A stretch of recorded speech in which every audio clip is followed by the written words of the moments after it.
Street Cafe in Port Allen. I'm coming to you from the Louisiana Sports Hall of Fame studios, and we're presented by the L'Auberge Casino, as we are each and every show.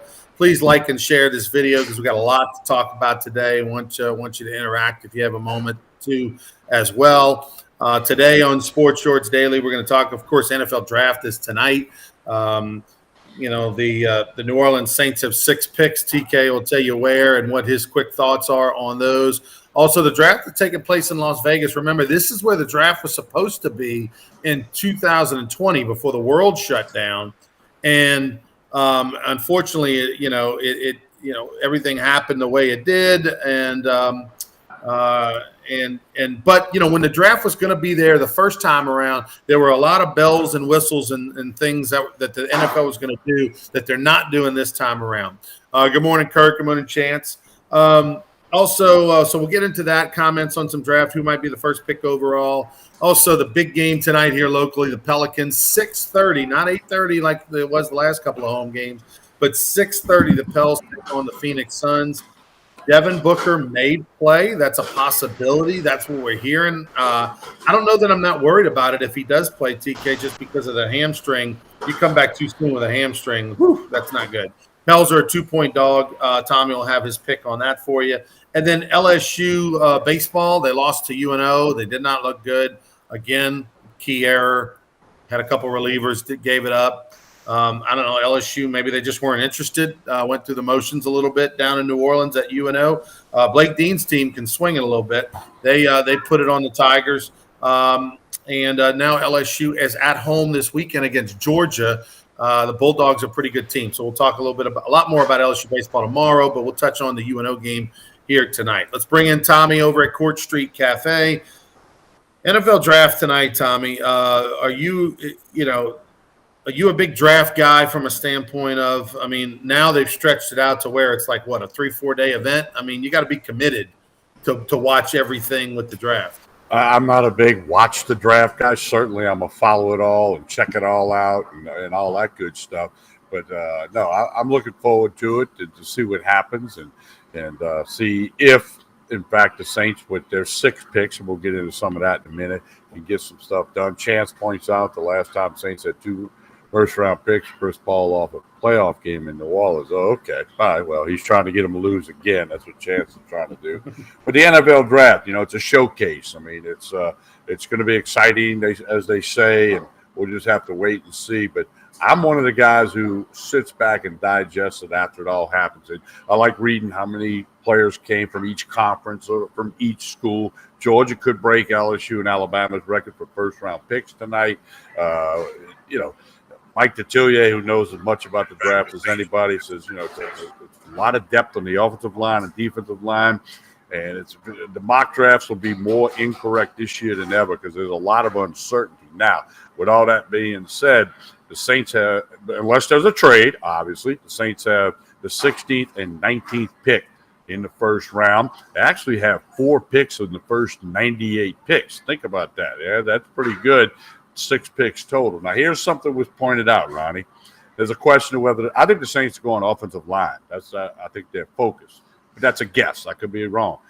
Everybody asked me whether the Saints would take a quarterback. Keep in mind the Saints don't own a first-round draft choice next year.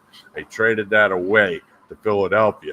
So if there's a quarterback they love, maybe they take the guy for down the road, unless, again, there are talk that there could be numerous trades right before the draft tonight and during the first round. Kind of like the NBA, Ronnie. The NBA draft, the guys get traded like 4 times after they picked, and then they got to throw 3 hats away.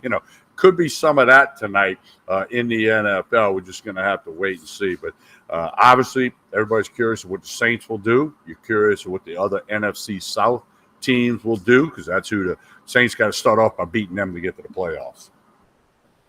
The first pick, I don't know that it really matters. When it's not a quarterback, the first overall pick loses a little bit of luster.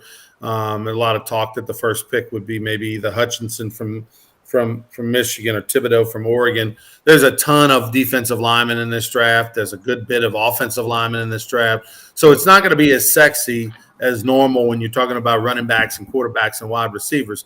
But that said, teams are going to draft more on need.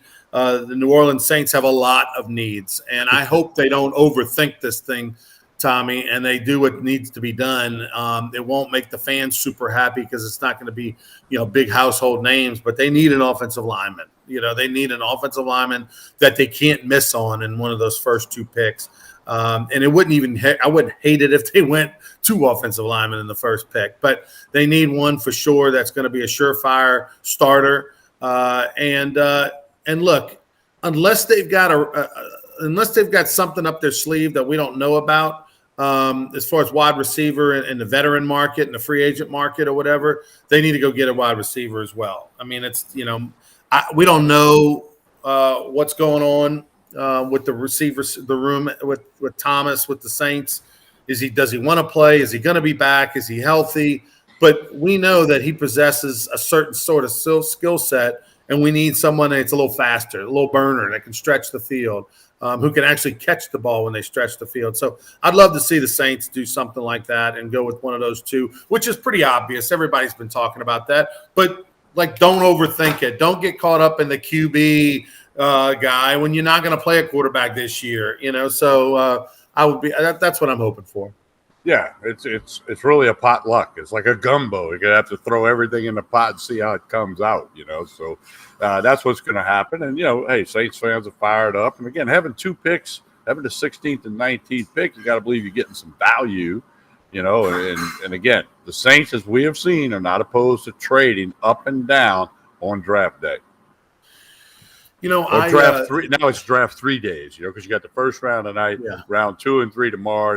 Then they run them through like crazy on Saturday, and then then the free agent signings all jump in Saturday night immediately after the draft. And one thing I was telling people the other day, some of these guys, sometimes it's better not to be drafted in the 6th or the 7th round, but do the free agent where you go with a team, you might have a better opportunity or a team that needs your position. So we're just going to have to, as Ronnie Rance says, let it play out.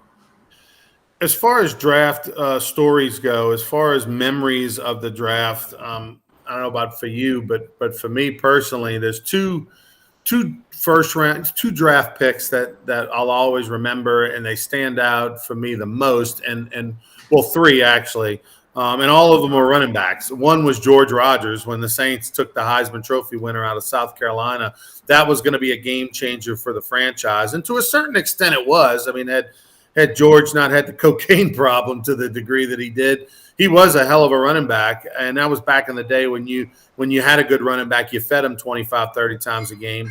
And who knows how good he would have been had he not had the off-the-field issues. But George Rogers was the first one when I was a kid that really stood out. The other one for me was Ricky Williams, right? When Mike Ditka famously traded the entire draft, all the draft picks for that season to get one guy, Ricky Williams. And again, another guy who, had he not had off-the-field issues, would have been a better player in the NFL, but it was a really good player for the Saints. The problem was they just didn't have any other pieces around him because they traded the entire draft to get him. But he was a hell of a player, and to a certain degree, maybe a little bit even worth what they gave up.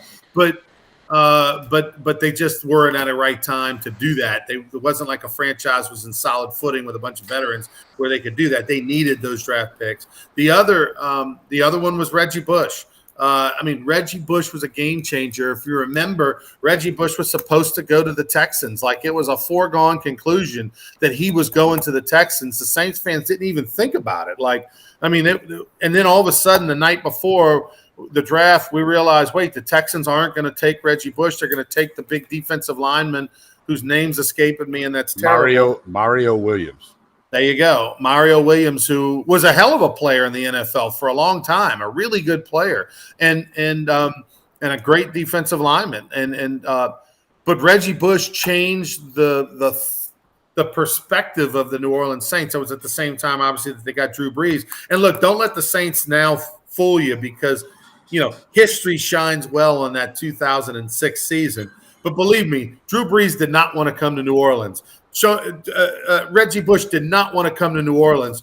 Hell, Tom Benson didn't want to be in New Orleans. He wanted to move the franchise elsewhere. Now, they rewrite history with this loving, glowing. We love the fans in the city, and we never wanted to leave. And this is the only place we wanted to be. That's BS. That's complete BS. But it's a romantic story now. But Reggie Bush had to be like, what? I'm not going to Houston? I'm going to New Orleans after Katrina? His camp had to be just irate. Well, Ronnie, you mentioned 3 Heisman Trophy winners with your 3 picks there. And I think George Rogers was the Rookie of the Year in the NFL.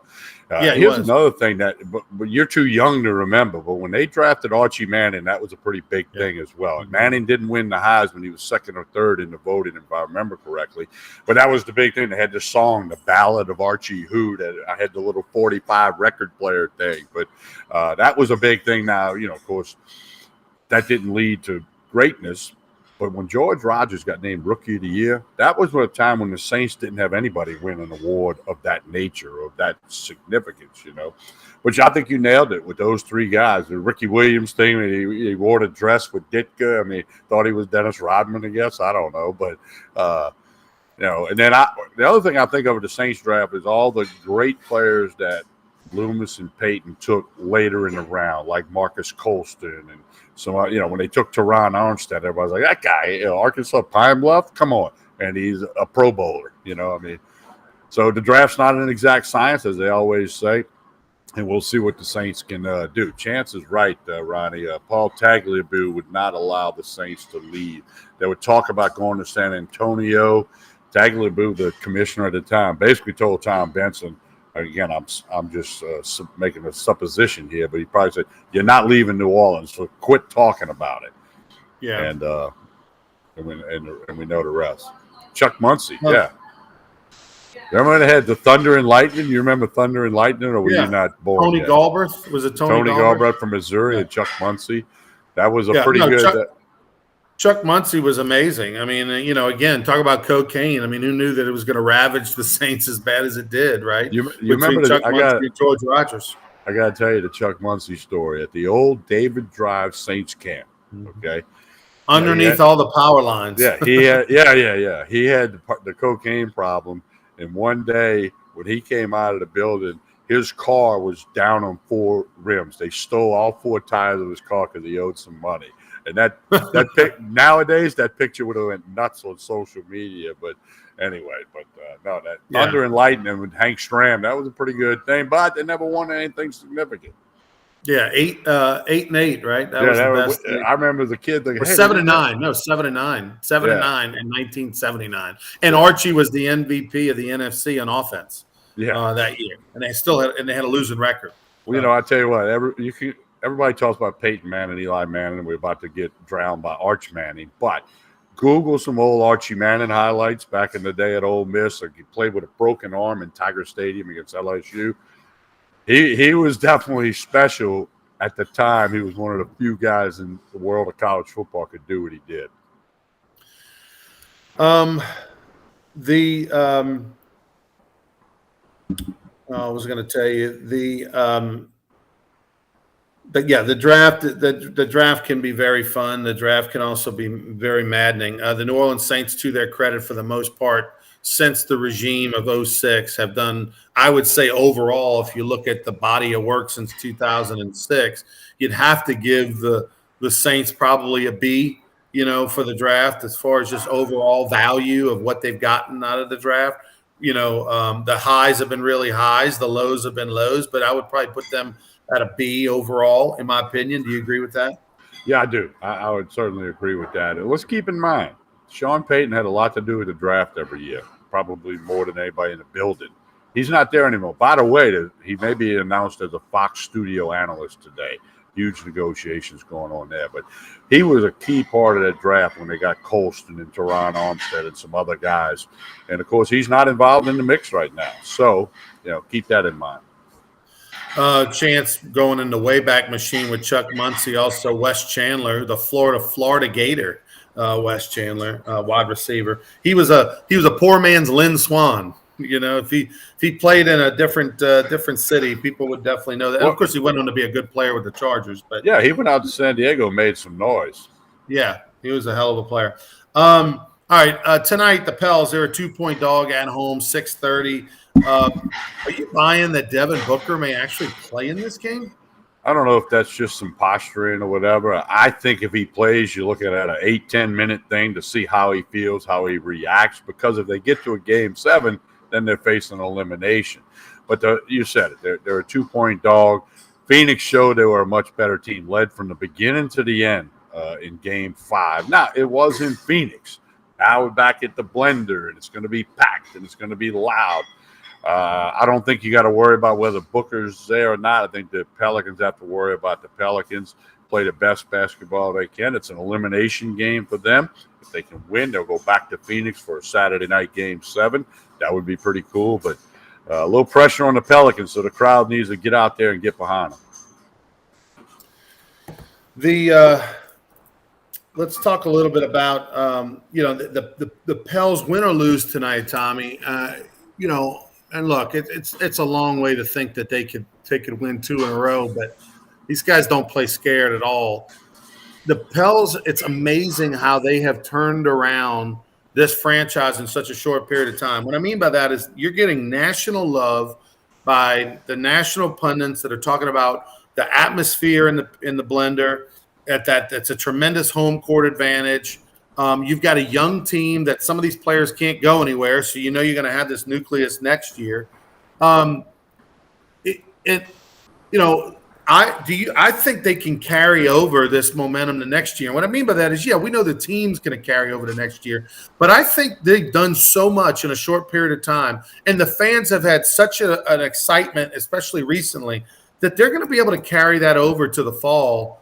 And pick it up, and because they believe and realize, hey, if we bring the energy and I think they believe that the team cares, and that's all you want. And as a fan, you want to know that the team you're cheering for, whether it's college or pro, that they care as much as you do.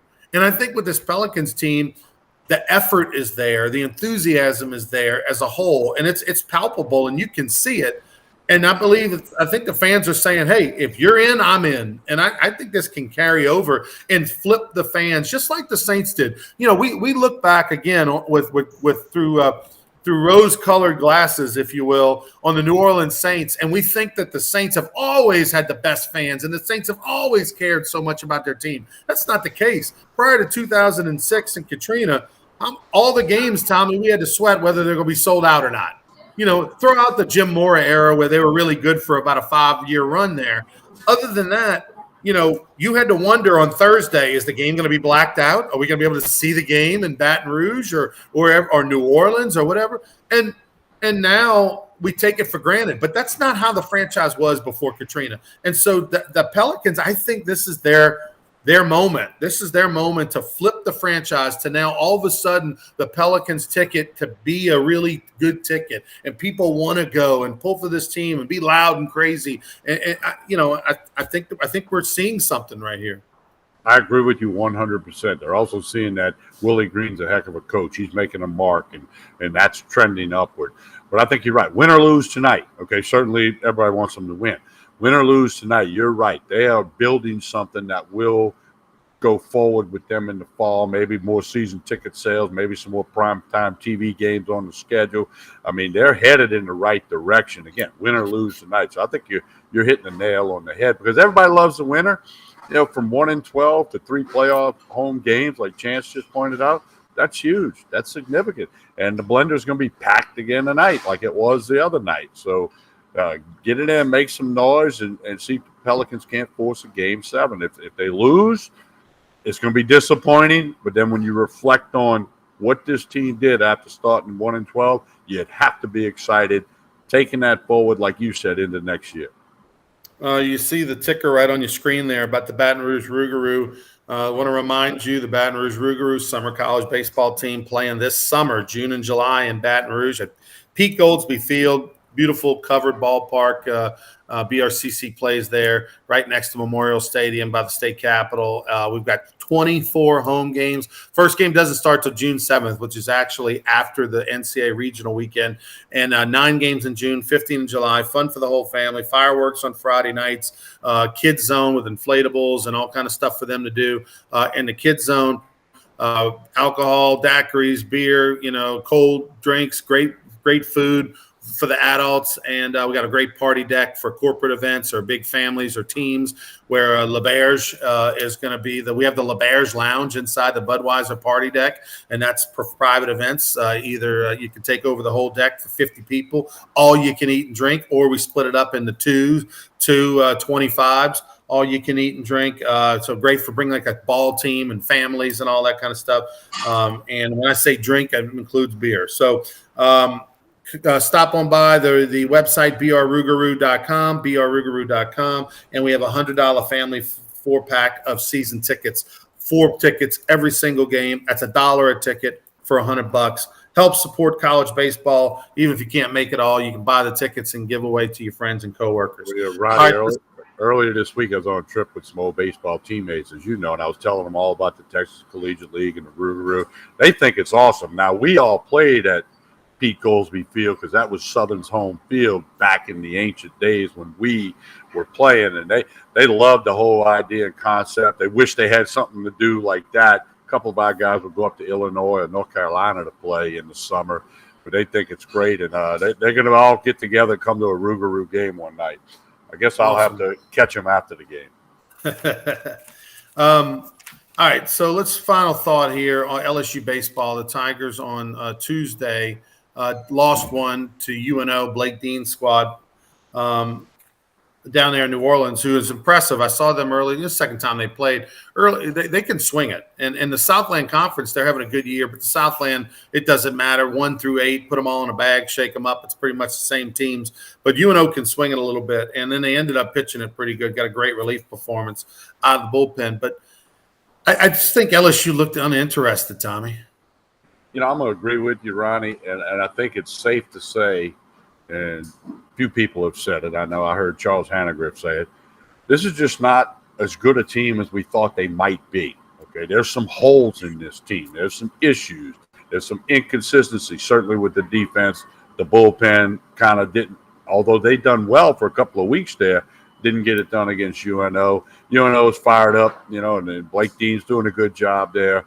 Ryan Maestri threw out the first pitch, and Paul Maneri was there. I mean, it was a fun night for baseball if you're a UNO fan or an LSU fan. So Privateers got the win, and LSU better turn the focus up. We're going to talk about it more tomorrow, but Georgia Bulldogs coming to town, arguably the second, third best team in the league, and they're in Baton Rouge for 3 games, Friday, Saturday, Sunday. Yeah, UNO 8-7 in their conference, and they're on a 2-game win streak. They clearly, talking about UNO, they clearly get up for this game, as do any in-state teams that are hosting the Tigers. And this looked like the typical sandwich game where LSU came off of a sweep. They got a giant series against a good Georgia team coming in, and they went down there ho-hum and then ran into UNO. And just, again, key error by Thompson at shortstop in a big moment when the game was tight and with 2 outs, they can get out of the inning. He makes the error and a couple runs score after that, on the play. And that just seems to be a very common theme. LSU was not clutch at all offensively. And, oh, by the way, Trey Morgan, the knee thing, I know he got 2 hits. One of them was an infield, excuse me. The knee thing is a real deal. And, of course, you don't get any information on the knee. So I'm curious as to what the real long-term prognosis is of it. Is this what we're going to get out of Trey Morgan, a big knee brace on his left knee underneath his uniform? Are we going to get that the rest of the year, or is it going to get better at some point because he's not as fast, he doesn't have the range, and he's not as good of a hitter? He doesn't have the balance with that knee brace. And he was DH the other night. They didn't put him at first base. So I'd be curious when they'll post a lineup late afternoon tomorrow. Be curious to see what they do. That's something to watch. But, hey, the Georgia Bulldogs are going to be in the other dugout. So LSU, better be focused and ready to play. And they got to try to, get 2 out of 3 in this series. All right, he's Tommy. I'm Ronnie. Please like and share this video. Appreciate it very much. Tell us about Court Street Cafe. Court Street Cafe, you go Monday through Saturday, breakfast, lunch, dinner. You had the cool weather this morning, a bunch of folks eating breakfast out on a patio. Really good food. I'm looking at the list. Ribeye special today for lunch and dinner. tomorrow, fried fish. They got boiled crawfish on Friday afternoons. Connect on Facebook and Instagram at Court Street Cafe. They post those specials for you. It's not the same every day. It moves around a little bit, but connect on Facebook and Instagram. 805 Court Street in Port Allen. Just literally 2-3 minutes after you get over the Mississippi River Bridge, you can be in the parking lot here at Court Street Cafe. Check it out if you haven't done so already. All right, we'll be back tomorrow morning for more Sports Shorts Daily when TK will be over at Tremonti's. Tune in around 9 a.m. tomorrow morning here. Please like and share this video. Until then, have a great one, everybody. Thanks. You've been watching Sports Shorts Daily presented by LeBears Casino.